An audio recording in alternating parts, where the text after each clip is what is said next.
আয়োজন করেছেন আয়োজক কমিটি, আন্তঃমণ্ডলী ঐক্য পরিষদ, বড়দিন আনন্দ মেলা উদযাপন কমিটিকে, যারা আমাকে সুযোগ করে দিয়েছেন, এবং ধন্যবাদ দেই যারা আপনারা সামনে রয়েছেন বাক্য শোনার জন্য, এবং যারা এখানে নাই চেয়ারে কিন্তু বিভিন্ন জায়গায় ঘোরাফেরা করছেন। আপনারা হয়তোবা সেখানে বসেও ঈশ্বরের বাক্য আপনারা শ্রবণ করবেন। আর ধন্যবাদ দেই যে আমাকে আপনারা স্মরণ করেছেন।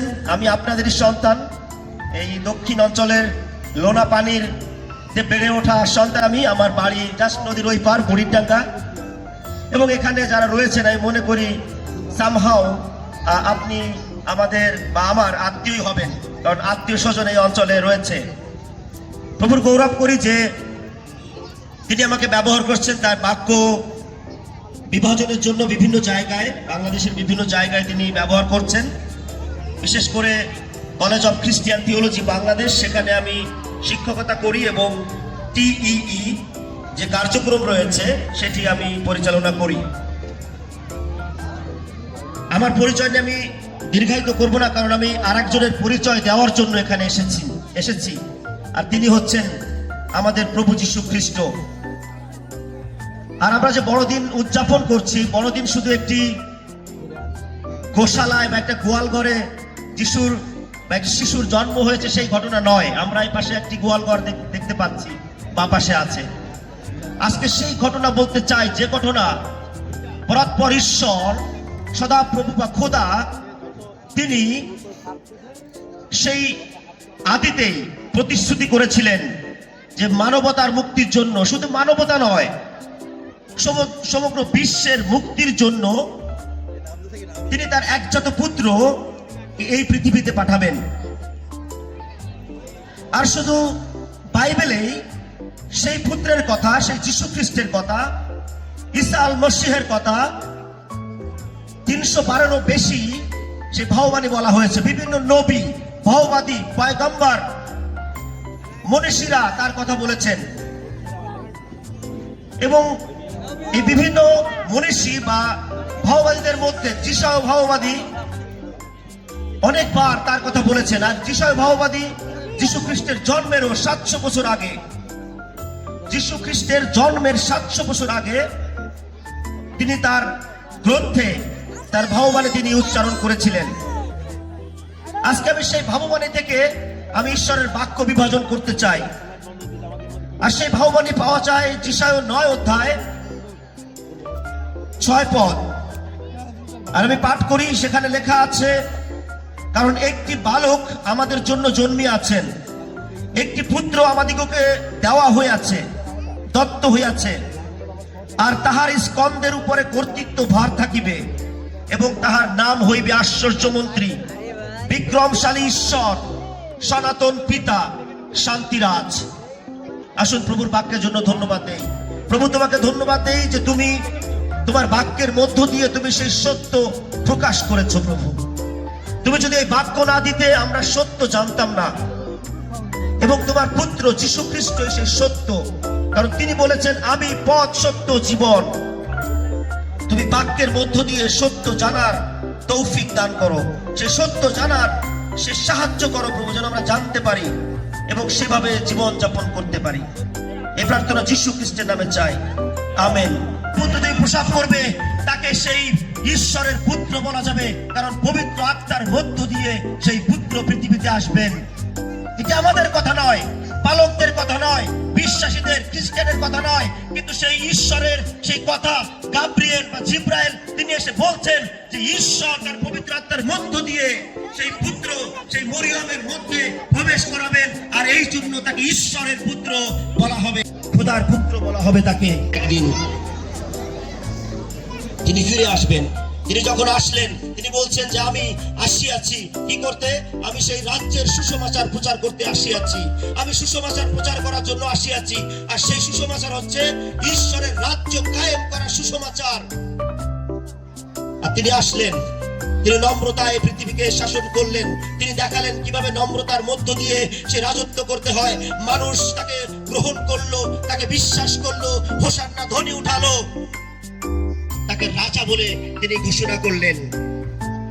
তিনি রাজা, আত্মিকভাবে এবং জাগতিকভাবেও রাজা। তিনি ফিরে আসবেন, সেই বিশ্বাস আমরা করি। শুধু আমরা নয়, কিন্তু অন্যরাও, অন্য বিভিন্ন ধর্ম তারা স্বীকার করে যে ঈসা আসছেন, তিনি সেই চৌথা আসমানে তিনি রয়েছেন, তিনি আবার ফিরে আসবেন এবং এই জগতে সেই মন্দতাকে তিনি সেই ধ্বংস করে তিনি সেই সিংহাসনে বসবেন, তিনি রাজত্ব করবেন। আর সেজন্য বলা হচ্ছে যে সেই তাহার স্কন্ধের উপরে কর্তৃত্ব ভার থাকিবে। এবং তিনি যখন সেই স্বর্গে নীত হন, তখন এই কথা বলেছিলেন,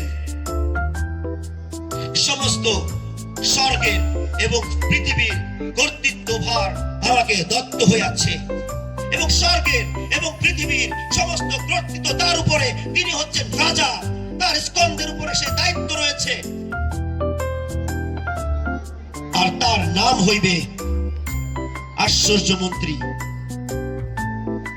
বিক্রমশালী ঈশ্বর, সনাতন পিতা, শান্তিরাজ। আশ্চর্য মন্ত্রী, যদি ইংলিশে দেখতাম সেখানে লেখা আছে ওয়ান্ডারফুল কাউন্সিলর।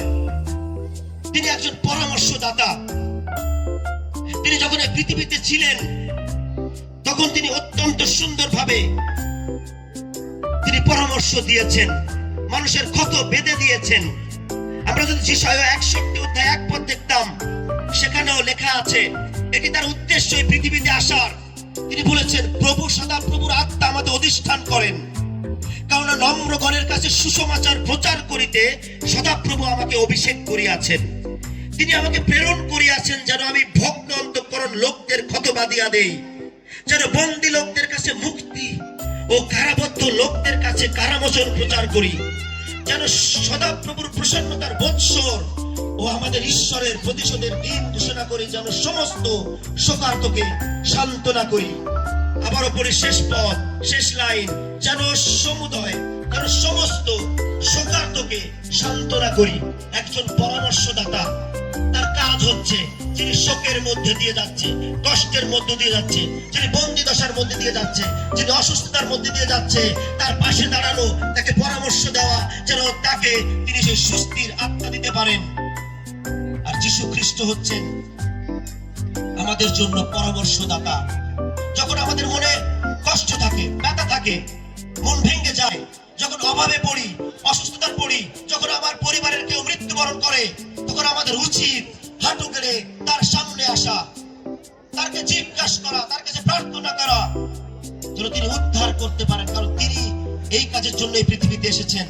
তিনি নম্রদের জন্য, তিনি কারাবদ্ধ লোকের জন্য, যাদের চক্ষু নাই, যারা অন্ধ, নিপীড়িত, যারা অধিকার বঞ্চিত, তাদের জন্য তিনি এই পৃথিবীতে এসেছিলেন। তাদের জন্য তিনি এসেছিলেন। তিনি এমন প্রজ্ঞা ও জ্ঞান রাখেন যা মানব জ্ঞানের ঊর্ধ্বে। যিশু হলেন বিস্ময়কর পরামর্শদাতা, কারণ তার জ্ঞান ঐশ্বরিক, তার পরামর্শ নিখুঁত, তার করুণা গভীর ও তার দিক নির্দেশনা অনন্ত জীবনের দিকে পরিচালিত করে। একজন পরামর্শদাতা এমন হওয়া উচিত যিনি মানুষকে সান্ত্বনা দিবে এবং অনন্ত জীবনের দিকে নিয়ে যাবে। আর আমাদের প্রভু যীশু খ্রিস্ট এমন একজন লোক যিনি সেই অনন্ত জীবন তিনি দান করেন। সেজন্য আমরা যারা রয়েছি, যারা আমার এই বাক্য শুনছেন, যখন আপনি কষ্টে পড়েন, ব্যথায় পড়েন, যাতনার মধ্যে দিয়ে যান, অভাবগ্রস্ত হন, আপনি নির্দ্বিধায় প্রভু যীশু খ্রিস্টের সম্মুখে আপনি দাঁড়ান, তার ক্রুশের নিচে আসেন। কারণ তিনি হচ্ছে আমাদের ওয়ান্ডারফুল কাউন্সিলর, তিনি হচ্ছেন আমাদের সেই আশ্চর্য মন্ত্রী, আশ্চর্য পরামর্শদাতা। কারণ তার মধ্যে সমস্ত বিদ্যা, সমস্ত জ্ঞানের নিধি রয়েছে। কলসীয় 2 অধ্যায় 3 পদ যদি পাঠ করেন, সেখানে রয়েছে যে তার মধ্যে সমস্ত জ্ঞানের নিধি। না, এখন বর্তমানে যারা আধুনিক জগতে যারা জেনজি আছে, আমার কথা কেউ যদি শুনে থাকে, জেনজি আলফা যারা রয়েছে, তারা কিছু হলেই চ্যাট জিপিটি বা এআই বা গুগলে আমরা সার্চ করে দেখি যে কি বিষয় না কি বিষয়। আর এখানে রয়েছে লেখা যে আমাদের প্রভু যীশু খ্রিস্টের মধ্যে পৃথিবীর সমস্ত জ্ঞানের ও বিদ্যার সমস্ত নিধি তার মধ্যে গুপ্ত রয়েছে। কোথাকার এআই, কোথাকার চ্যাট জিপিটি, কোথাকার জেমিনি, কোথাকার Google, everything was in his hand, তার মধ্যে রয়েছে। তিনি সমস্ত জ্ঞানের অধিকারী। আর এই জন্য পিতর বলেছিলেন, প্রভু আমি কোথায় যাইব, কারণ আপনার কাছে অনন্ত জীবনের কথা রয়েছে। আপনি যদি অনন্ত জীবনের কথা চান, আপনি যদি জীবন ধরে রাখতে চান, আপনি যদি একটি আত্মিক জীবন চান, একটি ঐশ্বরিক জীবন চান, প্রভুর কাছে আসেন, কারণ তিনি হচ্ছেন সে আশ্চর্য পরামর্শদাতা। তিনি আশ্চর্য পরামর্শদাতা। এবং দ্বিতীয় যে বিষয়টি, সে বিক্রমশালী ঈশ্বর। তিনি আশ্চর্য পরামর্শদাতা, এবং দ্বিতীয় যে চারটি উপাধির মধ্যে আরেকটি হচ্ছে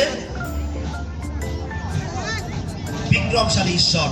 তাহলে যীশু খ্রিস্ট তিনি একাধারে মানুষ বলেছিলাম, এবং একাধারে তিনি ঈশ্বর। আর এখানে বলা হচ্ছে তিনি বিক্রমশালী ঈশ্বর। একজন বিক্রমশালী ঈশ্বর হতে গেলে কি করা প্রয়োজন? কি করা প্রয়োজন? তিনি 4 দিনের মৃত লাশারকে তিনি জীবন দিয়েছেন। তিনি বিক্রমশালী ঈশ্বর। একটু আগে যখন কয়ার গান করছিলেন, কয়ার যিনি লিড দিচ্ছিলেন, তিনি একটি গল্প বলেছিলেন। আর সেই গল্পে আমরা শুনেছি 12 বছর উদর রোগগ্রস্ত এক মহিলা, এক নারী কষ্টে ভুগছেন, কিন্তু তিনি ঈশ্বরকে বা যিশুকে তিনি বিশ্বাস করেছেন। তিনি চেয়েছেন যে আমি তার কাপড়ের থোপ স্পর্শ করতে পারি, তাহলে আমি সুস্থতা লাভ করব। এবং সেই ভিড়ের মধ্যে যখন যিশু যাচ্ছিলেন, ঈসা আল মসীহ যখন যাচ্ছিলেন, অনেক লোক সাহাবীরা তার পিছনে ছিল, এবং সেই নারী এসে তার থোপ স্পর্শ করলেন, এবং তার শরীর থেকে সেই শক্তির প্রভা বের হলো, এবং সেই নারী সেই 12 বছরের সেই কষ্ট যাতনার সেই রোগ দূরীভূত হলো। আর এই জন্য বলা হচ্ছে তিনি বিক্রমশালী ঈশ্বর। একদিন শিষ্যরা নদী পার হচ্ছিলেন। আমরা এই যে নদীমাতৃক অঞ্চলে বাস করি, প্রায় কাজে আপনাদেরকে নদী পার হতে হয়। হঠাৎ করে সেই গালিল সাগরে ঝড় আসলো। শিষ্যরা তারা অনেকে সেখানে জেলে ছিল, তারা জানতো কিভাবে সেই নদী পার হতে হয়, ঝড়কে মোকাবেলা করতে হয়। কিন্তু এমন পরিস্থিতি যে তারা মারা পড়ছে, এবং প্রভুকে তারা ডাকছে, প্রভু প্রভু আমরা মারা পড়লাম, আমাদেরকে বাঁচান। আর প্রভু তিনি উঠলেন, এবং উঠে তিনি ঝড়কে তিনি ধমক দিলেন, এবং সাথে সাথে ঝড় ক্ষান্ত হলেন। প্রকৃতি যার কথা শোনে তিনি বিক্রমশালী ঈশ্বর। রোগ যে সুস্থ করতে পারেন তিনি বিক্রমশালী ঈশ্বর। 4 দিনের মৃত লাশারকে যিনি উঠাতে পারেন তিনি বিক্রমশালী ঈশ্বর। মসীহ ঈশ্বরত্বের অন্যতম শক্তিশালী ঘোষণা। যিশু হলেন বিক্রমশালী ঈশ্বর, কারণ শাস্ত্র তাকে ঈশ্বর বলে সম্বোধন করে, তাকে ঈশ্বরের উপাধি দেয়, তাকে ঈশ্বরের কাজ করতে, ঈশ্বরের কর্তৃত্ব প্রয়োগ করতে, ঈশ্বরের উপাসনা গ্রহণ করতে ও ঈশ্বরের চূড়ান্ত বিজয় অর্জন করতে ঘোষণা দেয়। একদিন এক পক্ষাঘাতগ্রস্ত অর্থাৎ প্যারালাইজ লোক 4 জন বন্ধু বা কয়েকজন মিলে তাকে নিয়ে এসেছিল, তাকে সুস্থ করলেন। সুস্থ করে বলা হলো তোমার পাপ ক্ষমা করা হলো। কে পাপ ক্ষমা করতে পারে পৃথিবীতে? একমাত্র সেই ঈশ্বর, বিক্রমশালী ঈশ্বর। তাহলে মৃতকে জীবন দেয়, সুস্থ করেন, কুষ্ঠরোগীকে সুস্থ করেন, ঝড় থামান, তিনি পাপ ক্ষমা করেন। তিনি হচ্ছেন যীশু খ্রিস্ট, তিনি বিক্রমশালী ঈশ্বর। থোমা তাকে প্রথমে বিশ্বাস করতে পারে না যখন তিনি পুনরুত্থিত হয়েছেন, এবং যখন বলল থোমা দেখো আমার হাতের তালুতে সেই পেরেকের চিহ্ন, তোমার হাত দাও আমার কুক্ষি দেশে, দেখো সেখানে ক্ষত চিহ্ন রয়েছে। আর যখন তিনি দেখলেন, আর তখন তিনি ঈশ্বরের আরাধনা করলেন, বলেন প্রভু আমার, ঈশ্বর আমার। এবং ইব্রিয় 1:3 সেখানে লেখা রয়েছে, ইব্রিয় 1:3 লেখা রয়েছে, ইনি তাহার প্রতাপের প্রভা ও তত্ত্বের মুদ্রাঙ্ক এবং আপনার পরাক্রমের বাক্য ধারণ কর্তা হইয়া পাপ ধৌত করিয়া ঊর্ধ্বলোকে মহিমার দক্ষিণে উপবিষ্ট হইলেন। Jesus is the perfect radiance of the God's glory. ঈশ্বরের মহিমার প্রভা হচ্ছে যীশু খ্রিস্ট। অর্থাৎ ঈশ্বরকে যদি কেউ দেখে থাকে তাহলে যিশুকেও দেখেছেন। এজন্য যিশু তিনি বলেছেন যে আমাকে দেখেছে সে আমার পিতাকে দেখেছে। He is the perfect. না যখন আপনি আয়নার সামনে দাঁড়ান তখন আপনি আপনাকেই দেখতে পান, আপনি আমাকে দেখতে পান না, বা আপনি অন্যকে দেখতে পান না। আর যখন এখানে বলা হচ্ছে যে ইনি তাহার প্রতাপের প্রভা ও তত্ত্বের মুদ্রাঙ্ক। He is the glory. ঈশ্বরের মহিমার প্রকাশ হচ্ছে যীশু খ্রিস্ট। এই জন্য আমরা তাকে বলি বিক্রমশালী ঈশ্বর। তাহলে প্রথম আমরা দেখেছি তিনি হচ্ছেন আশ্চর্য পরামর্শদাতা। দ্বিতীয় আমরা দেখলাম তিনি হচ্ছে বিক্রমশালী ঈশ্বর, এবং তাকে ঈশ্বর বলতে আমাদের কোনো দ্বিধা নাই, কারণ তিনি সেই বিক্রমশালী কাজ তিনি করেছেন এবং তার উপরে সমস্ত কর্তৃত্ব দেওয়া হয়েছে স্বর্গ এবং পৃথিবীতে। এই জন্য তিনি আমাদের জন্য বিক্রমশালী ঈশ্বর।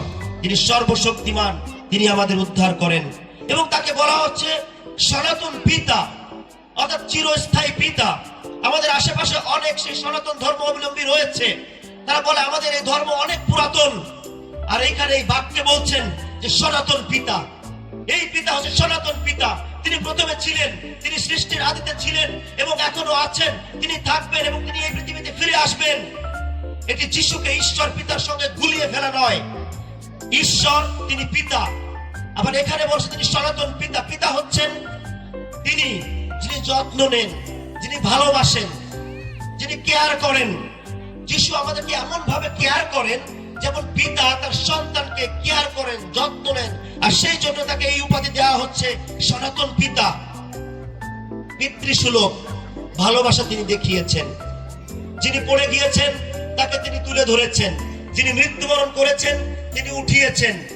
আমরা যারা জাগতিক পিতা, যখন আমাদের সন্তান অসুস্থ হয় আমরা কি করি? আমরা ব্যাকুল হয়ে পড়ি। কোন ডাক্তারের কাছে নেব, কোন হসপিটালে যাব, কোথায় আমার অর্থ প্রয়োজন তাকে সুস্থ করার জন্য, কোন স্কুলে তাকে পড়াবো, কিভাবে সে আরো ভালো থাকবে, কোন পোশাকটা তাকে দিব। অনেকে এই বড়দিনে নিজে কোনো পোশাক না কিনেও আপনি আপনার সন্তানকে সেই পোশাক দিয়েছেন, কাপড় দিয়েছেন, যেন তারা একটু আনন্দ পায়। আজকে যীশু খ্রিস্ট সেইভাবে তিনি আমাদেরকে যত্ন নেন, ভালোবাসেন, আর সেই জন্য তাকে বলা হচ্ছে সনাতন পিতা। তিনি আদিতে ছিলেন, তাকে সৃষ্টি করা হয় নাই, তিনি সৃষ্টির প্রথমে ছিলেন।